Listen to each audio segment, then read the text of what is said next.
नमस्कार, मैं हूं विशाल शर्मा और आप देख रहे हैं मनी सेंट्रल।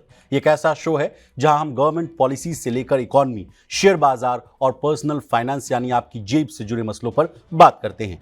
इन मसलों को आसान भाषा में विस्तार से समझाने के लिए हमारे साथ मौजूद हैं हमारे सहयोगी और वरिष्ठ आर्थिक पत्रकार प्रवीण शर्मा सर, आपका मनी सेंट्रल में बहुत स्वागत है।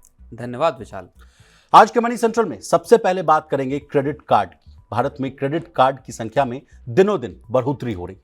इसका इस्तेमाल कर लोग जमकर खरीदारी तो कर रहे हैं, लेकिन इस उधार को चुकाने में भी उनके पसीने छूट रहे हैं। क्यों क्रेडिट कार्ड बिल नहीं चुका पा रहे हैं भारतीय? किस सेगमेंट में सबसे ज्यादा तनाव देखने को मिल रहा है? यह भी कहा जा रहा है कि देश भर में क्रेडिट कार्ड का इस्तेमाल बढ़ा है, तो क्रेडिट कार्ड इस्तेमाल में तेजी का नया कारण क्या है, इसको जानने की कोशिश करेंगे। इसके अलावा आज चर्चा करेंगे सोने की चमक। भारतीय रिजर्व बैंक ने जून के आखिरी हफ्ते में एक बार फिर सोने में बड़ी खरीदारी की। आरबीआई ने सिर्फ एक हफ्ते में करीब 4 क्विंटल यानी 0.2 टन सोना खरीदा, जिससे 27 जून तक देश का कुल गोल्ड रिजर्व 879.8 टन हो गया। आरबीआई को क्यों सबसे ज्यादा भरोसा गोल्ड पर है? इन्वेस्टमेंट के लिए सोना क्यों बना सबसे बेहतर ऑप्शन, जानने और समझने की कोशिश करेंगे। अंतिम में चर्चा करेंगे देश की बड़ी ऑयल कंपनी नायरा एनर्जीज की, जिसका रूसी तेल कंपनी रोजनेफ्ट के साथ करार है। खबरें ये आ रही हैं कि नायरा एनर्जीज ने अमेरिका की टेक दिग्गज माइक्रोसॉफ्ट के खिलाफ दिल्ली हाई कोर्ट में याचिका दायर की है। कंपनी का आरोप है कि माइक्रोसॉफ्ट ने बिना किसी सूचना के कंपनी की डिजिटल सर्विसेज को अचानक बंद कर दिया। क्या है पूरा मामला? माइक्रोसॉफ्ट के खिलाफ दिल्ली हाई कोर्ट क्यों पहुंची नायरा एनर्जीज? यूरोपियन यूनियन और रूस से जुड़ा मामला जो है वो क्या है? एकदम आसान भाषा में इसको भी डिकोड करने की कोशिश करेंगे। तो चलिए फटाफट करते हैं मनी सेंट्रल की शुरुआत। देश में मिडिल क्लास के ऊपर 33,000 करोड़ रुपए का लोन बकाया है। ये लोन क्रेडिट कार्ड का है। अपने खर्चों और शौक को पूरा करने के लिए धड़ल्ले से लोग क्रेडिट कार्ड का इस्तेमाल कर रहे हैं, लेकिन उसका बकाया नहीं चुका पा रहे हैं। अब आंकड़ों से इस बात को समझिए। देखिए, भारत में 91 से 360 दिन तक का बकाया क्रेडिट कार्ड पेमेंट एक साल में 44.34% बढ़ा है। मार्च 2025 तक की जो रकम है 33,886.5 करोड़ रुपए होगी, जो मार्च 2024 में 23,475.6 करोड़ थी। यानी एक साल में ही करीब 10,410.9 करोड़ रुपए का इजाफा हुआ। ये वो बकाया है जो लोग 3 महीने से ज्यादा समय से नहीं चुका पा रहे हैं। बैंकिंग नियमों में इसे नॉन परफॉर्मिंग एसेट्स यानी एनपीए यानी खराब कर्ज माना जाता है। प्रवीण सर, क्या है पूरा मामला? क्यों नहीं चुका पा रहे हैं सर कर्ज? देखिए, ये कर्ज की जो बढ़ती हुई दिक्कत है इस देश में, स्ट्रेस जो है, उसकी ओर एक तरह का इशारा कर रही जो क्रिफ मार्क की जो हाई मार्क की जो रिपोर्ट आई है, जिसमें बताया गया है कि किस तरह से क्रेडिट कार्ड के जो ड्यूज़ हैं और 91 डेज टू 360 डेज़ का जो आंकड़ा है, वो समझ लीजिए कि डेढ़ गुना हो गया। एक तरह से उसमें 50% का तकरीबन इजाफा हुआ। 34,000 करोड़ के ओवर ड्यूज़ हैं जो एनपीएज एक तरह से बनते हुए दिखाई दे रहे हैं जी। इसी तरह से 91 दिन से 180 दिन का जो ब्रैकेट है, वहाँ सबसे ज़्यादा स्ट्रेस इस पूरे, अगर हम उसको देखें तो सबसे ज़्यादा स्ट्रेस जो है वो 91 से 180 दिन के बीच के जो ओवर ड्यूज़ हैं वहाँ दिखाई दे रहा है, जहाँ पे कि 29,000 करोड़ रुपए का ड्यूज़ नॉन पेमेंट वाला मामला है क्रेडिट कार्ड का। पिछले साल अगर हम देखें तो मार्च 2025 तक के आंकड़े हैं। पिछले साल अगर आप इसको देखेंगे तो 20,000 करोड़ के आसपास का ये मामला था, जहाँ पे क्रेडिट कार्ड के बकाया चुकाए नहीं गए थे जी।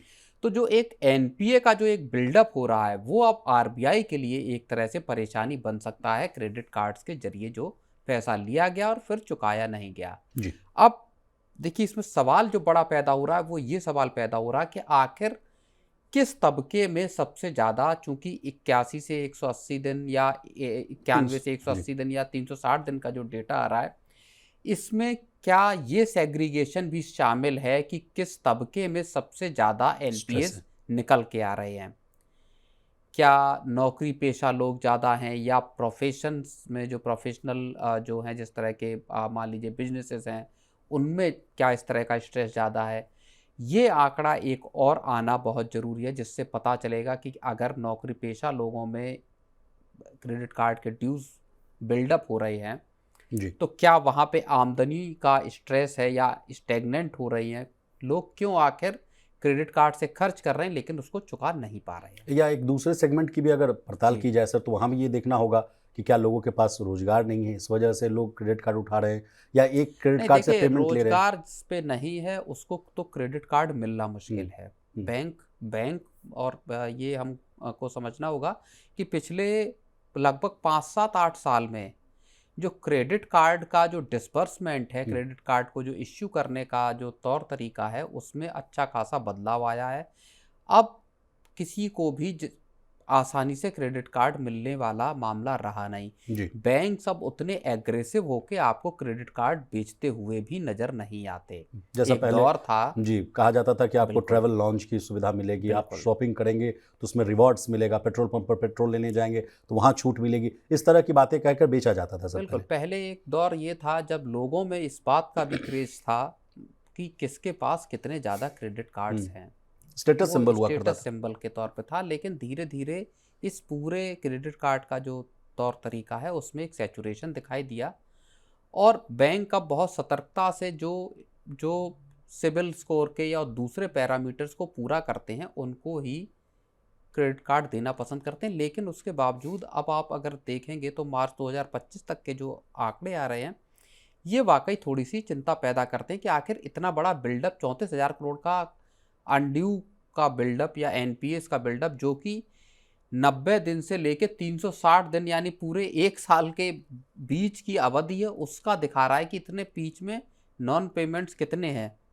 तो वो आंकड़ा वाकई 44% का उसमें इजाफा होना साल दर साल के आधार पे, ये थोड़ी चिंता की बात जरूर है। हो सकता है रिजर्व बैंक अब इस मामले में बैंकों के लिए कुछ नियम बनाए या उनकी मॉनिटरिंग करे, उनसे ये कहे कि आप अपने यहाँ इस तरह की स्ट्रेस को देखें कि असेट क्वालिटी किस तरह से डिटेरियोरेट हो रही है। सर अभी न्यूज़ रूम में मैं मार्केट एक्सपर्ट से चर्चा कर रहा था, तो उनसे भी समझने की कोशिश की कि अभी जो क्वार्टरली रिजल्ट्स आ रहे हैं सर, बैंकों के अगर आप रिजल्ट्स देखेंगे, जैसे इंडसइंड बैंक का अगर आप देखेंगे तो 72% मुनाफा उनका घट चुका है। कोटक बैंक की देखेंगे तो 30 से 40% का वहाँ भी डेंट देखने को मिल रहा है, और भी तमाम बैंकों में ये स्थिति जस की तस बनी हुई है। कहा जा रहा है कि प्रोविजनिंग बढ़ गया है। तो क्या इस कहानी को मैं इस तरीके से भी जोड़ूँ कि वहाँ भी अगर बैंकों के पास जो है लोन दिया गया, लोन का वो जो है पेमेंट नहीं हुआ, जिस वजह से राइट ऑफ किए गए, प्रोविजनिंग किए गए, क्या इस मामले को भी जोड़कर देखा जा सकता है? देखिए, बैंकों के रिजल्ट बहुत अच्छे नहीं हैं। अब तक के जितने क्वार्टरली रिजल्ट आए, ज़्यादातर कंपनियों के अच्छे नहीं हैं, बैंक भी उसमें शामिल होते हैं कि बहुत ज़्यादा अच्छे रिजल्ट नहीं कहे जा सकते। आपने इंडसइंड बैंक की बात की, कोटक बैंक को भी आप देख लीजिए, उसके भी नतीजे आए हैं तो वो भी, और सारे उसमें जो रिजल्ट्स हैं उसमें बैंकों के एनपीएस को लेके या एसेट क्वालिटी को लेके बार बार एक फिक्र जताई जा रही है जी। तो ये एक बड़ा मसला जरूर उठता हुआ दिखाई दे रहा है। जी प्रवीण सर, अगला सवाल ये है कि एक समस्या और भी है इस पूरे पीरियड में। अगर आप पिछले एक साल को देखेंगे तो क्रेडिट ऑफटेक भी एक मसला रहा है असल में बैंकों के सामने। तो क्या क्रेडिट ऑफटेक को बढ़ाने के लिए इस पूरे पीरियड में मान लीजिए क्या क्रेडिट कार्ड ज़्यादा इश्यू किए गए, फिर क्या वो ऐसे लोगों को इश्यू किए गए जिनकी जो रिपेमेंट की क्षमता नहीं थी? बिल्कुल, जो सब प्राइम कस्टमर थे, जिनकी हैसियत नहीं थी उसको चुकाने की, और आपने उनको दिए। हालांकि नियम सख्त हुए हैं, बैंकों ने भी सख्ती की है, लेकिन क्या इस पूरे पीरियड में बैंकों ने अपनी क्रेडिट ग्रोथ को बढ़ाने के लिए ऐसे लोगों को भी क्रेडिट कार्ड थमाए हैं जिनकी हैसियत नहीं थी उसको लेकर उसके पैसे को चुकाने की, और वहां पे फिर हम वो एक बड़ा बिल्डअप होते हुए देख रहे हैं। तो इस कहानी की दरअसल तह में अभी जाना बाकी है। इसमें और आंकड़े निकल कर आएंगे, आरबीआई की रिपोर्ट्स अगर कुछ निकल के आएगी तब इस मामले में क्लैरिटी ज़्यादा आ सकती है। सर एक और मैक्रो लेवल का सवाल है, आपसे पूछ रहा हूँ कि ये जो बकाये में जो बढ़ोतरी हो रही है सर, ये फाइनेंशियल सिस्टम पर या इकोनॉमी के लिए कितना बुरा हो सकता है, ये वाला मामला भी हम आपसे समझना चाहेंगे। बिल्कुल, देखिए एनपीएस होना या डिफॉल्ट होना जाहिर तौर पर, अब आप समझिए कि अगर 34,000 करोड़ के एनपीएस हैं और वो रिकवर नहीं कर रहे हैं, मान लीजिए बैंक उनको रिकवर नहीं कर पा रहा, राइट ऑफ करना पड़ रहा है या उसको बट्टे खाते में डालना पड़ रहा, तो वो इकोनॉमी और बैंकिंग सिस्टम दोनों के लिए प्रॉब्लमेटिक है। उसके बाद फिर क्या आरबीआई को गाइडलाइंस लानी पड़ सकती हैं कि किस तरह के कर्ज बांटे गए, किस तरह के क्रेडिट कार्ड दिए गए, क्योंकि अल्टीमेटली बैंक किसी भी जो देश है उसके जो फाइनेंशियल सिस्टम है या उसकी इकोनॉमी की रीढ़ होता है बैंकिंग सिस्टम। और वहाँ एनपीएस, या हम जैसे अभी बात कर रहे थे कि 9 साल में लगभग 12 लाख करोड़ रुपए का राइट ऑफ बैंकों को करना पड़ा, मोस्टली ऑफ कॉर्पोरेट लोन्स उसमें हैं। तो विलफुल डिफॉल्टर्स की भी हम लोगों ने बात की थी, विलफुल डिफॉल्टर्स की भी 1629 बात लोग हैं। है उसमें। तो चीज़ें कुछ हद तक जाहिर तौर पर अगर उसके पीछे के दौर को देखेंगे तो चीज़ों में सुधार आया है, लेकिन अभी भी ये समस्या पूरी तरह से खत्म, एनपीएस की, डिफॉल्ट्स की और राइट ऑफ की जो समस्या है वो खत्म होती हुई दिखाई नहीं एक देती। लास्ट सवाल प्रवीण सर, इसका असर जो है, बुरा असर जो कहा जाए, कस्टमर्स पर भी पड़ता है, उनके क्रेडिट स्कोर पर भी पड़ता है, उनको बाद में फिर लोन लेने में अगर आप जाएंगे तो फिर आपको लोन भी नहीं मिल पाएगा, तो वो भी तो एक समस्या है सर, उसको भी आप कैसे देख रहे हैं? बिल्कुल है वो समस्या, लेकिन बहुत सारे कस्टमर्स जो हैं या लोग हैं उनको इस बात का अंदाजा नहीं होता, या वो उसको लेके लापरवाह होते हैं कि ठीक है क्रेडिट स्कोर को बाद में देखा जाएगा, जब लोन लेंगे तब देखेंगे, तब तक अगर लेकिन पैसा। उसके बाद जो लफड़ा आता है सर, जैसे हाँ, कलेक्शन वाले जो एजेंसीज हैं जो पीछे पड़ जाते हैं, धमकाना उनको चालू करते हैं, उनको बहुत तरह की परेशानियों का झेलना पड़ता है, भाई रिकवरी वाले जो आ जाते हैं, तो वो भी एक अलग समस्या है, उसको भी देखना होगा। चलिए आगे बढ़ते हैं। भारतीय रिजर्व बैंक ने जून के आखिरी हफ्ते में एक बार फिर सोने में बड़ी खरीदारी की। आरबीआई ने सिर्फ एक हफ्ते में करीब 4 क्विंटल यानी 0.2 टन सोना खरीदा, जिससे 27 जून तक देश का कुल गोल्ड रिजर्व 879.8 टन हो गया। एक हफ्ते पहले यह आंकड़ा 879.6 टन था। यह खरीद ऐसे समय पर हुई है जब आरबीआई इस फाइनेंशियल ईयर की शुरुआत में सोने की खरीद को लेकर थोड़ा सतर्क था, लेकिन जैसे जैसे ग्लोबल इकोनॉमिक अनसर्टेनिटी और महंगाई के संकेत बढ़े, रिजर्व बैंक ने फिर से सोने की ओर जो है अपना रुख कर लिया। प्रवीण सर, आरबीआई आखिर सोने में इतना निवेश क्यों कर रहा है, ये हम आपसे समझना चाहेंगे। नहीं देखिए, जून में जो आधा टन गोल्ड की खरीदारी का मामला आ रहा है वो उस क्रम को दरअसल दर्शाता है जिस क्रम में हम पिछले 4-5 साल से दुनिया भर के सेंट्रल बैंकों को, जिसमें आरबीआई भी शामिल है, उसको हम गोल्ड की खरीदारी करते हुए देख रहे हैं। जी, एक पूरी कड़ी है, एक पूरी श्रृंखला है जिसमें लगातार दुनिया भर के सेंट्रल बैंक अपने रिजर्व में गोल्ड को शामिल करते जा रहे हैं, गोल्ड खरीदते जा रहे हैं, और उसी क्रम में ये आधा टन गोल्ड की खरीदारी है और 879.8 जी, टन के आसपास रिजर्व भारत हो में गया है सर। रिजर्व हो गया है आरबीआई का। मसला पूरा का पूरा ग्लोबल अनसर्टेनिटी से जी, जुड़ा हुआ है। मसला इस बात से भी जुड़ा हुआ है कि गोल्ड के दाम पिछले कुछ वक्त में लगातार चढ़े हैं, और आरबीआई अपने फॉरेक्स रिजर्व को जिस तरह से डाइवर्सिफाई कर रहा है, उसमें डॉलर की हिस्सेदारी कम, और गोल्ड जैसी जो एक सॉलिड एसेट है जिसको लेके पूरी दुनिया भर में अब जो बदलाव की बयार दिख रही है, चीन उसमें सबसे फोर फ्रंट पे है, सबसे आगे है, और उसी क्रम में आरबीआई भी कोई ऐसा मौका नहीं छोड़ रहा। और देखिए, जून में गोल्ड के प्राइसेस में भी हम देखते हैं थोड़ी सी नरमी हमें जरूर जी, दिखाई दी थी। तो क्या उसका फ़ायदा उठाते हुए जून के लास्ट जो है पार्ट में आरबीआई ने गोल्ड की खरीदारी की है, तो ये एक इंटरेस्टिंग बात ज़रूर है। जी। Praveen sir, world gold council की जो एक रिपोर्ट है उसको भी इस चर्चा में शामिल करना बहुत ज़रूरी है। वो कह रहे हैं कि बीते 3 सालों में दुनिया भर के जितने भी केंद्रीय बैंक हैं, उन्होंने 1000 टन से ज़्यादा सोना खरीदा है। इस बात की आप भी तस्दीक जी, कर रहे हैं। लेकिन इसके अलावा हम आपसे समझना चाहेंगे सर कि क्या फैक्टर्स है जो सोने की कीमतों को बढ़ा रहे हैं? अगर घरेलू फैक्टर्स की बात की जाए तो जिस तरह से जो ट्रेड को लेकर जो अनिश्चितता जो जताई जा रही है, जिस बात का अगर मैं फाइनेंस मिनिस्ट्री की जो चेतावनी से भी अगर मैं इस कहानी को जोड़ूं, तो वो वाला भी मामला है। वो कह रही हैं कि ये भी एक बड़ा फैक्टर है, ट्रेड अनसर्टेनिटीज, जियो पॉलिटिकल टेंशन। इस कहानी को भी एक जोड़ कर देखा जाए सर इससे? बिल्कुल जोड़ के देखा जा सकता है और देखा जाना चाहिए, क्योंकि गोल्ड की कीमतों को बढ़ाने में जी, एक बड़ा हिस्सा तो दुनिया भर में लगातार जो जंग के माहौल हैं, जो उथल-पुथल बनी हुई है, और इस साल की शुरुआत से जो टैरिफ को लेके एक अनसर्टेन एनवायरनमेंट क्रिएट कर दिया अमेरिका ने, उससे गोल्ड के दाम बढ़े। साथ के साथ जो दुनिया भर के बैंक लगातार खरीद रहे हैं गोल्ड को, उसका भी असर पड़ा। सबसे ज़्यादा चीन ने बड़े पैमाने पे गोल्ड को खरीदा है। तो इन सब के असर से गोल्ड का प्राइस भी बढ़ता हुआ दिखाई दे रहा है जी। फिलहाल। अब प्रवीण सर, लेटेस्ट अपडेट जो है इंडिया यूएस ट्रेड डील को लेकर, उस पर भी हम आपसे टिप्पणी बिल्कुल। जानना चाहते हैं, क्योंकि वो भी एक बहुत बड़ा फैक्टर है सर, जिस तरह से हमारी जो इकॉनमी को ड्राइव करता हुआ दिखेगा। कहा जा रहा है कि इसी अगले महीने, माफ़ कीजिएगा, अगस्त के मिड में शायद वहाँ से टीम एक आ सकती है, अमेरिका से एक टीम आएगी, वो गहन विचार विमर्श करेगी, और उसके बाद कहा जा रहा है कि जो हम लोग हैं कुछ निष्कर्ष पर पहुँचते हुए नजर आएंगे। सर, कहाँ तक गाड़ी पहुँचती हुई दिख रही है sir India US trade deal की? नहीं, इंडिया यूएस ट्रेड डील की गाड़ी फंसी हुई है। सीधे सीधे अगर हम एक लाइन में बात करें तो दोनों देशों के बीच में एक डेडलॉक है, जो डेडलॉक अभी सुलझता हुआ नहीं दिख रहा। डेडलॉक सुलझ नहीं पा रहा दोनों जी, देशों के बीच। आपको याद होगा पिछले महीने भारतीय टीम ने बार बार दौरे किए, हम्म। लंबे वक्त तक टिकी रही, फिर टीम वापस चली आई, फिर जो स्पेशल सेक्रेटरी हैं कॉमर्स मिनिस्ट्री के जो कि पूरी ट्रेड डील को हैंडल कर रहे हैं, वो फिर ऑल ऑफ सडन अमेरिका पहुंचे, फिर वहाँ उन्होंने बातचीत की और पूरी की पूरी बातचीत अब तक बेनतीजा है। जी। अब बताया ये जा रहा है, जिस तरह की मीडिया रिपोर्ट्स हैं, कि आपके इसी अगस्त महीने जी। के सेकंड हाफ में अमेरिकी टीम एक इंडिया आने वाली है, अब वो आकर यहाँ डिस्कशन करेंगे। तो क्या नतीजा निकलने वाला है ये अभी पता नहीं है। किस तरह के ट्रेड डील में किस तरह की रियायतें होंगी ये भी अभी सर्टेन नहीं है। एक बात जरूर तय है कि भारत का रुख थोड़ा सा कड़ा जरूर हुआ है इस पूरे माहौल में, जी।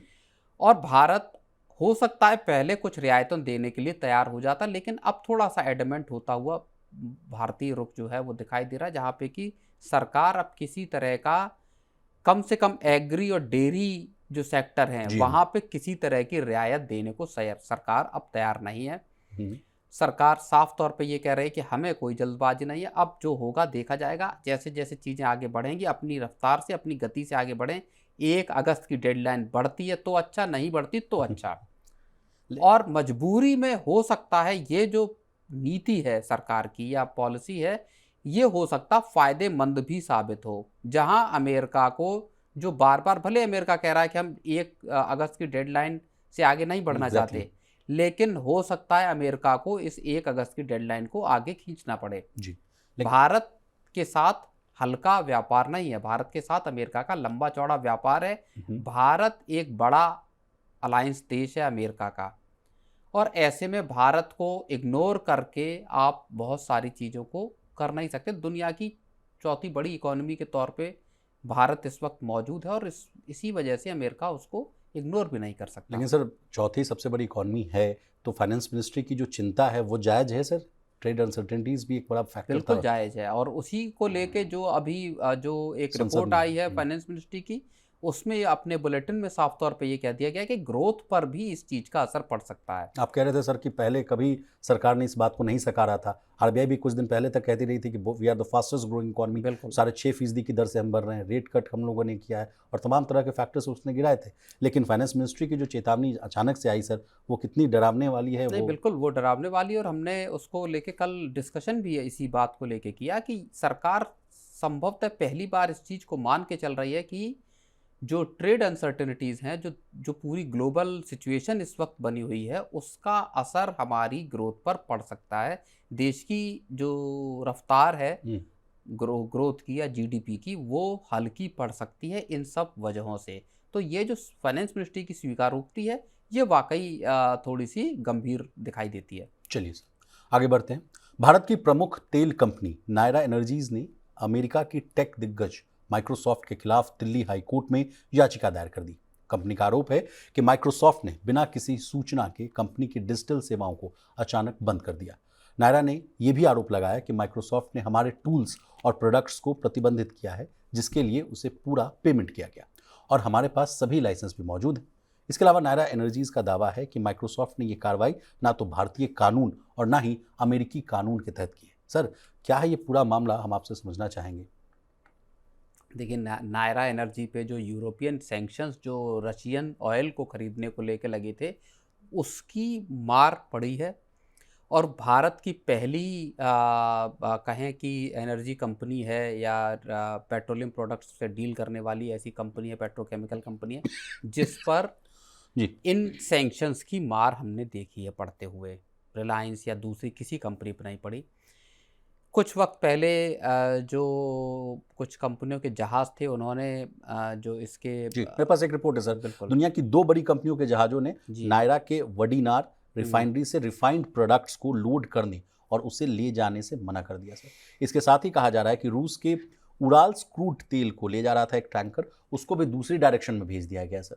और कंपनी के सामने नई चुनौतियां जो पैदा हुई हैं, जिसका आप उल्लेख भी कर रहे हैं, उसको आगे कंटिन्यू कीजिए। तो अब देखिए, मामला ये है कि नायरा देश में प्राइवेट सेक्टर की सबसे ज़्यादा पेट्रोल पंप ऑपरेट करती है। 6750 के आसपास है सर। बिल्कुल, इतने बड़े पैमाने पे पेट्रोल पंप को ऑपरेट करती है। दूसरी चीज़, रशियन जो ऑयल कंपनी है, रोजनेफ्ट, उसकी नायरा में 49% हिस्सेदारी है। पहले एचआर ऑयल हुआ करती थी जी। जो रुइयास की कंपनी थी, फिर उसके बाद उसका नाम बदल के नायरा हुआ और अब उसमें 49% स्टेक जो है वो रोजनेफ्ट का है। अब रोजनेफ्ट का स्टेक है और रूस पे जिस तरह के प्रतिबंध लगाए हैं उस वजह से नायरा का जो पूरा धंधा है उस पर एक बड़ा खतरा पैदा हुआ है।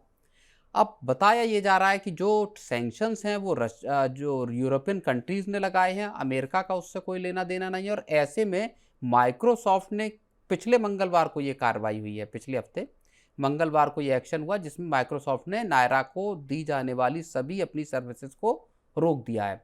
अब ईमेल से लेके जो बाकी जो सहूलियतें मिलती हैं वो आपकी बंद हो गई हैं जी। इस वजह से।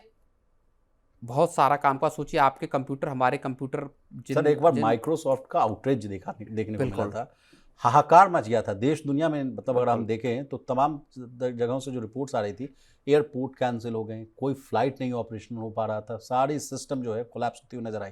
कहा जा रहा था कि अगर इसको जल्दी ठीक नहीं किया गया तो इकॉनमी को लगता है चंपत लग जाएगा सर। बिल्कुल। तो उस हिसाब से अगर मैं इस कहानी को जोड़ कर देखूं तो बड़ा झटका लगने वाला है सर। बिल्कुल, और इसी वजह से बिना, और उसमें बात भी सत्य है, कह रहे हैं कि हम लोगों ने पेमेंट कर दिया है बिल्कुल उसके जब आप किसी सिस्टम को कंप्यूटर चलाते हैं तो उसमें सॉफ्टवेयर या उसमें मेल की या लाइसेंस। हाँ जो सर्विसेज हैं उस सब के लिए आप पेमेंट करते हैं, उसको आप खरीदते हैं, सॉफ्टवेयर को खरीदते हैं। बाकी जो सर्विस आपने खरीद ली आप उसको मिडवे में कोई कंपनी किस तरह से रोक सकती है, ये एक कानून का उल्लंघन है। इंडियन कानून का भी उल्लंघन है और इंटरनेशनली भी इस तरह की चीज़ नहीं होनी चाहिए।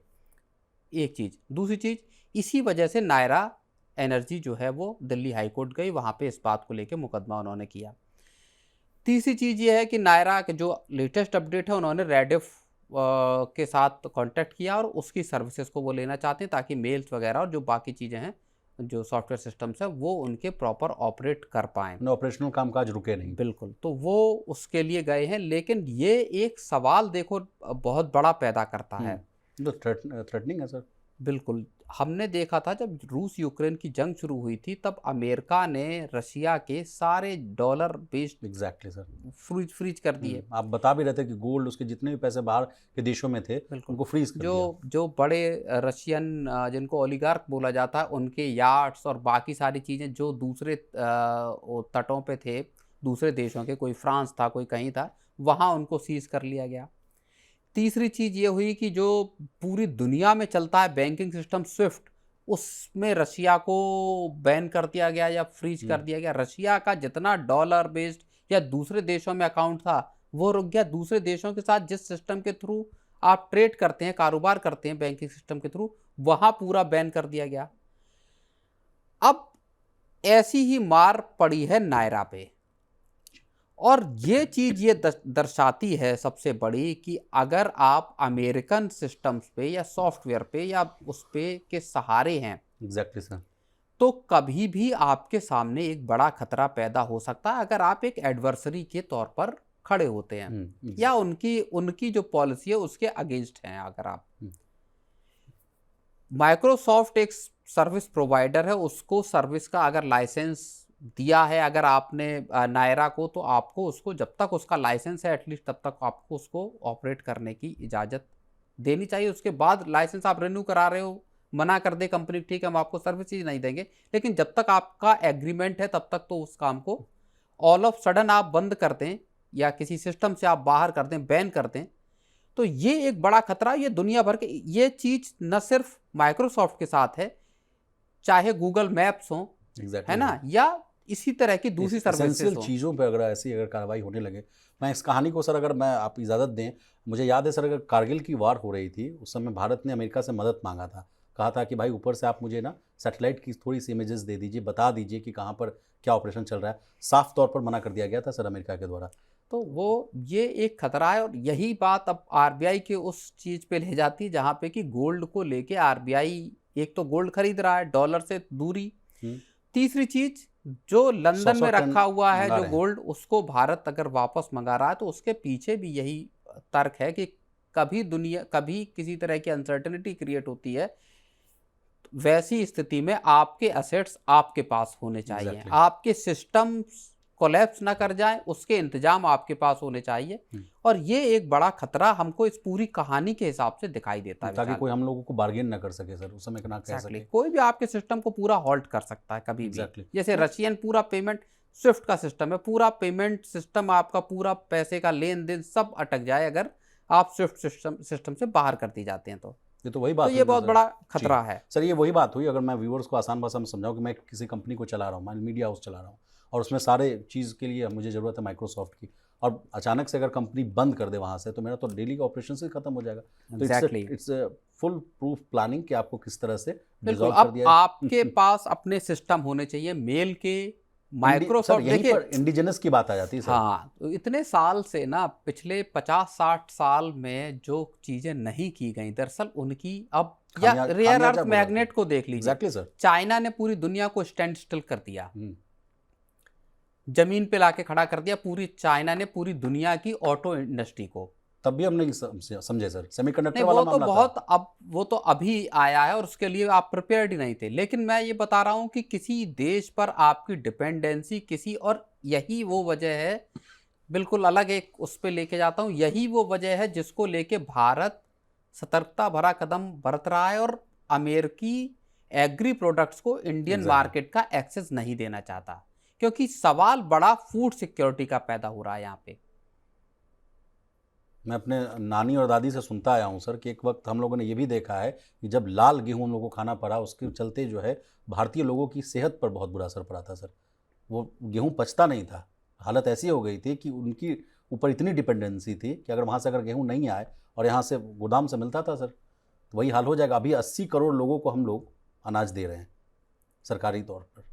अगर वो हैम्पर हो गया, किसानों को इफेक्ट होता हुआ दिखा, और बहुत रिपोर्ट्स हैं, एसबीआई रिसर्च की भी रिपोर्ट है जिसको लीड करते हुए दिखे स्वामी कांति घोष साहब, और ये भी बात कही जा रही है कि रोजगार छिन सकता है, डेयरी में काम करने वाले सेक्टर में जितने भी लोग हैं वो प्रभावित हो सकते हैं। बिल्कुल, तो बहुत फूक कर कदम रखने की जरूरत है। तो प्रवीण सर, आपका बहुत शुक्रिया, आपने कीमती समय निकाला, तमाम विषयों को बहुत ही आसान भाषा में विस्तार से समझाने की कोशिश की। तो आज के मनी सेंटर में बस इतना ही। इसी तरह देश, दुनिया और बिजनेस जगत से जुड़ी तमाम ताज़ा तरीन खबरों के लिए बने रहिए हमारे साथ और देखते रहिए मनी 9।